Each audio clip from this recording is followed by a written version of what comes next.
کیا وائف اپنے شوہر کو قریب آنے سے منع کر سکتی ہیں؟ اولاد کی جھوٹی قسم کھانے کا کفارہ کیا ہے؟ کیا خواتین کے لیے اذان دینا واقعاً حرام ہے؟ آئیں ان سوالات کے جوابات اس ویڈیو میں سمجھتے ہیں۔ سبیل کمنٹ وہ پروگرام ہے جس میں آپ اپنا سوال ہمیں کمنٹ باکس میں بھیجتے ہیں اور ان میں سے سلیکٹڈ سوالوں کا جواب پوری دنیا میں 100 سے زیادہ علماء کے ذریعے دیا جاتا ہے۔ بسم اللہ الرحمن الرحیم، اللہم صلی علی محمد وآل محمد وعجل فرجہم۔ ناظرین کرام السلام علیکم، امید کرتے ہیں کہ آپ بخیر عافیت ہوں گے۔ ناظرین آئیے چلتے ہیں اپنے اس نئے پروگرام کو شروع کرتے ہیں پیغمبر اکرم صلی اللہ علیہ وآلہ وسلم کی ایک نورانی حدیث کے ذریعے سے۔ فضل العلم احب الی اللہ عز وجل من فضل العبادہ۔ اللہ کے نزدیک علم کی فضیلت عبادت سے زیادہ ہے۔ اسی نورانی حدیث کے ساتھ چلتے ہیں اپنے پہلے سوال کی طرف، لیکن پہلے سوال کی طرف جانے سے پہلے ہماری آپ سے گزارش ہے کہ آپ ہمارے تمام چینل کو ضرور سبسکرائب کریں، خاص طور سے ہماری جب ویڈیوز شیئر ہوں تو آپ اسے ضرور دیکھیں اور دیکھنے کے ساتھ اپنے دیگر دوستوں اور مومنین کے ساتھ شیئر کریں۔ تو آئیں چلتے ہیں، پہلا سوال یہ ہے، کسی نے کیا ہے جونپور سے، کسی خاتون کا سوال ہے کہ میں نے اولاد کی جھوٹی قسم کھایا، پھر بعد میں بہت پشیمان ہوئی، اب اس کا کفارہ مجھے دینا ہے، تو میں کس طریقے سے اس کفارے کو ادا کروں؟ آئیں جواب سنتے ہیں مولانا کے زبانی۔ بسم اللہ الرحمن الرحیم وبہ نستعین۔ آپ کا سوال کہ اولاد کی جھوٹی قسم کھانے کا کفارہ کیا ہے، تو سب سے پہلی بات تو یہ کہ سچی قسم کھانے کو بھی مکروہ قرار دیا گیا ہے، سجائے کی جھوٹی قسم، اور آپ کو معلوم ہے کہ جھوٹ بولنا حرام ہے۔ تو سب سے پہلے تو آپ اس عمل پر استغفار کریں، اس عمل سے یعنی آئندہ جھوٹی قسم نہ کھانے کا پکا ارادہ کریں۔ اور رہی بات کہ بیٹے کی جھوٹی قسم کھانے کا کفارہ کیا ہے، تو شریعت میں صرف اس قسم کا کفارہ ہے جو اللہ کے مخصوص نام سے کھائی جائے، وہ بھی کسی کام کو انجام دینے کے لیے یا کسی کو ترک کرنے کے لیے۔ مثال کے طور پر انسان یہ کہے کہ میں اللہ کے نام سے قسم کھا رہا ہوں کہ میں سگریٹ نہیں پیوں گا یا تمباکو نہیں کھاؤں گا، اور بعد میں تمباکو کھا لے یا سگریٹ پی لے، تو ایسے انسان کو کفارہ دینا ہوگا۔ لیکن ہمارے یہاں جو قسم کھائی جاتی ہے بیٹے کی یا قرآن کی یا کسی عزیز کی، تو اگر جھوٹی قسم کھائی گئی ہے تو اس کا گناہ آپ کے لیے لکھا جائے گا، لیکن اس کا کوئی کفارہ نہیں ہے۔ اس کے لیے آپ استغفار کریں، اور یہ کہ کسی کی جھوٹی قسم کھانے سے جس کی قسم کھائی گئی ہے اسے کچھ ہو جائے گا، تو اس کا کوئی تعلق اسلام و شریعت سے نہیں ہے۔ ہماری روایات میں آپ دیکھیں، چھٹے امام سے ایک روایت ہوئی ہے، بحر الانوار میں بھی ہے روایت، اور دیگر مقامات پر بھی نقل ہوئی ہے کہ جہاں پر جھوٹی یا سچی قسم کھانے کو منع کیا گیا ہے سختی کے ساتھ، کہ اللہ کی نہ جھوٹی قسم کھاؤ نہ سچی قسم کھاؤ۔ بعض جگہوں پر ہاں قسم کے لیے جو ہے وہ کفارے کو تو نہیں ہے، بعض جگہوں پر قسم کھانے کے لیے ثواب بھی لکھا گیا، لیکن اس جگہ پر کہ جہاں کسی مومن کی حفاظت کے لیے، مومن کے تحفظ کے لیے اگر جو ہے وہ جھوٹی قسم کھائی جائے اسے بچانے کے لیے، تو وہاں پر اس قسم کا ثواب لکھا گیا ہے۔ جناب عیسیٰ کے اصحاب نے جناب عیسیٰ سے کہا کہ ہمیں سفارش کریے، کوئی نصیحت کیجئے، تو انہوں نے کہا کہ اللہ کی نہ جھوٹی قسم کھاؤ نہ سچی قسم کھاؤ۔ اس طریقے سے جو ہے وہ روایتوں میں وارد ہوا ہے۔ السلام علیکم ورحمۃ اللہ وبرکاتہ۔ دوستو، سبیل میڈیا گروپ ان تمام مومنین اور جوانوں کا تہ دل سے شکریہ ادا کرتا ہے کہ جنہوں نے ابھی تک کسی بھی طریقے سے سبیل میڈیا گروپ کو سپورٹ کیا ہے۔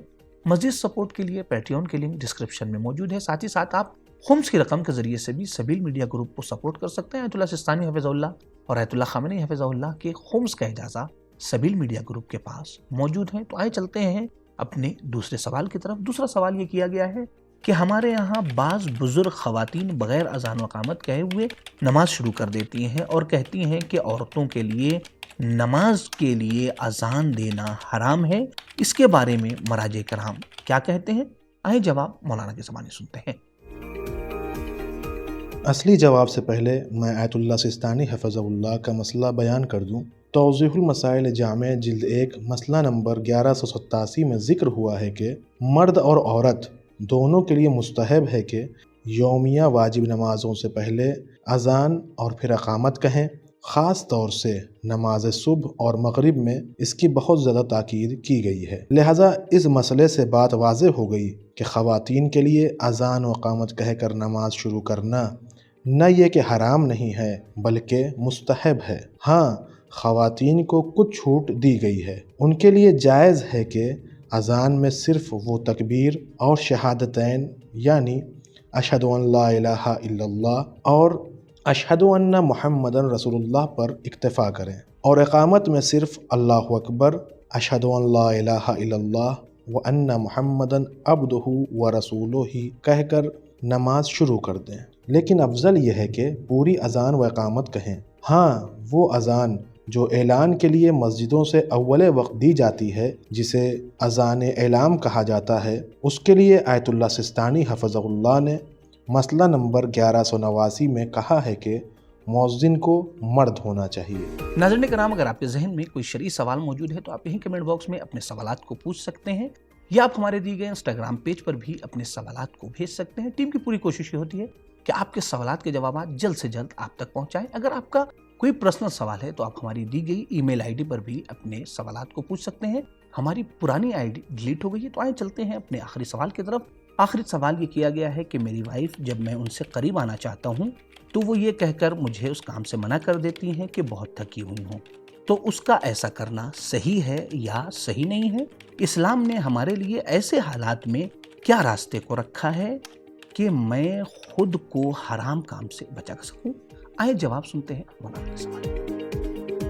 بسم اللہ الرحمن الرحیم۔ شادی کے بعد زن و شوہر کے لیے ایک اہم اور ضروری چیز یہ ہے کہ وہ ایک دوسرے کی جنسی خواہشات کو پورا کریں، ایک دوسرے کی جو سیکچول ڈیزائرز ہیں اسے پورا کریں۔ خاص کر عورت کے لیے یہ ضروری اور واجب ہے کہ اس کا شوہر جب اس سے جنسی لذت اٹھانا چاہے اور اپنی جنسی خواہش کو پورا کرنا چاہے تو وہ اپنے آپ کو آمادہ کرے اور اس کے سامنے پیش کرے۔ تمام مراجع کرام کا یہ فتویٰ ہے کہ اگر شوہر اپنی بیوی سے اپنی جنسی خواہش کا اظہار کرتا ہے، اسے پورا کرنا چاہتا ہے، اس کے ساتھ فزیکل ریلیشن بنانا چاہتا ہے اور عورت کے پاس کوئی معقول اور شرعی وجہ نہیں ہے منع کرنے کی، تو وہ اسے منع نہیں کر سکتی، بلکہ اگر وہ منع کرتی ہے تو وہ گنہگار ہے۔ اور اس کے منع کرنے کی وجہ سے اگر شوہر کسی غلط راستے کی طرف، گناہ کی طرف قدم بڑھاتا ہے تو اس کا گناہ جہاں مرد پر ہے وہیں عورت بھی گنہگار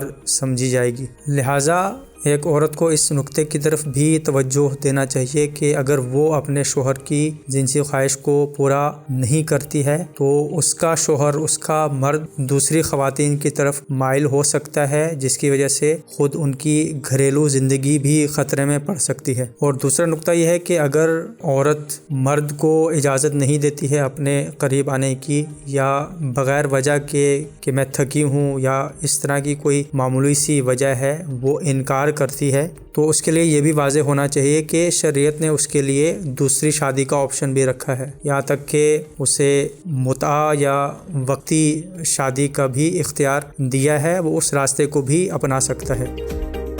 اگر کسی کے ہاتھ پر بینڈیج لگا ہوا ہے تو ایسی صورت میں وہ وضو کس طریقے سے کرے؟ یا اگر کسی کے ہاتھ پر پلاسٹر چڑھا ہوا ہے تو ایسی صورت میں اس کی ذمہ داری آیا وضو ہے یا پھر تیمم؟ اسی طریقے سے اگر کسی کے چہرے پر زخم ہے یا پٹی لگی ہوئی ہے یا کوئی دوا لگی ہوئی ہے کہ جسے ہٹانا ممکن نہیں ہے یا انسان کے لیے وہاں پر پانی پہنچانا نقصان دہ ہے، تو ایسی صورت میں اس کی ذمہ داری کیا ہوگی؟ وضو جبیرہ کا پریکٹیکل طریقہ کیا ہے؟ ان مسائل کو تفصیل سے جاننے کے لیے ہماری اس ویڈیو کو آخر تک ضرور دیکھیں۔